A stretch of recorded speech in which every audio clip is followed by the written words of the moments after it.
Welcome back to our conversation this summer about what we can learn about life if we would simply pay attention. And yesterday we talked about how our understanding of who God is and His identity is what grounds our believing that He's actively involved in our lives. But of course, sometimes our experience is that God's not really actively involved in our life. Why is that?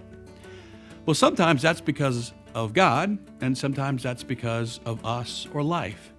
So, for example, sometimes we don't hear God speak to us.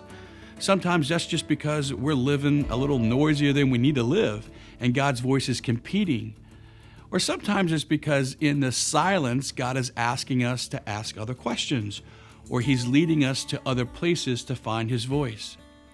Sometimes we don't see God active because our prayers aren't answered.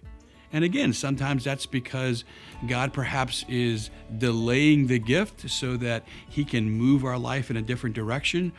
Or sometimes it's because God sees things in our life that we don't see.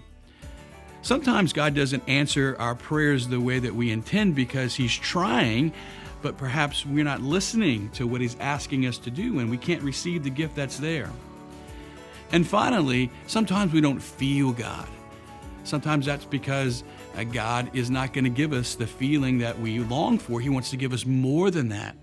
Or sometimes it's just because our hearts are shut down. We're tired because there's so many other things going on.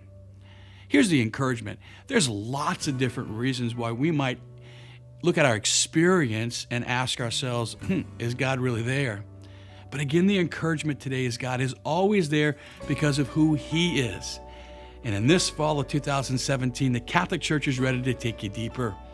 But it starts with us paying attention now to our longings and our desires, and to be patient with a God who's always with you. God bless you.